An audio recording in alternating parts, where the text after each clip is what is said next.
BB Time with B-Boy Bibo. B-Boy Bibo.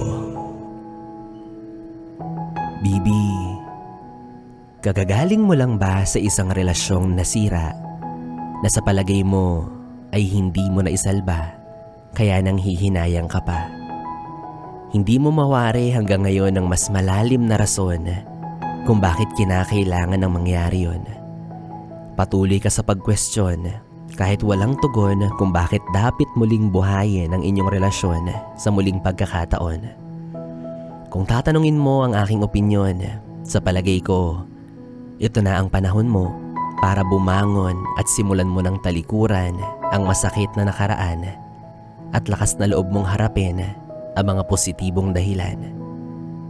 Maaaring sinagip ka ng hiwalayan na yan upang makabalik ka na sa dati at totoong ikaw.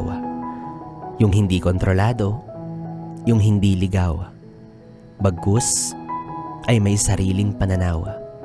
Sinagip ka ng hiwalayan na yan upang maranasan mong muli ang maituring ng pantay. Yung tipong hindi na lang ikaw yung laging nagbibigay. Bagkus, pinapahalagahan ng tunay. Sinagip ka ng hiwalayan na yan upang tuluyan mo ng pagkaingatan ang natatangi mong halaga. Malayo sa dating turing sa'yo na madalas ay binabaliwala. Sinagip ka ng hiwalayan na yan upang hindi mo na maramdaman ang lahat ng pisikal at mental na pang-aabuso. Malayo na sa taong nananakit sa'yo. Maghihilom na ang lahat ng mga pasa at ang maging mga sugat mula sa matatalim niyang pananalita. Dahil sa wakas, ikaw ay tuluyan ng malaya. Kung anuman ang natapos sa pagitan ninyong dalawa, maaaring masakit sa umpisa.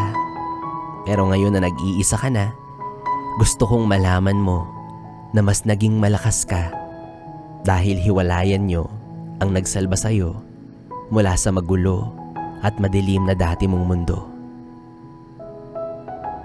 Kaya ngayon, gusto kong malaman mo na okay lang kung hahanapin at uunahin mo muna ang sarili mo.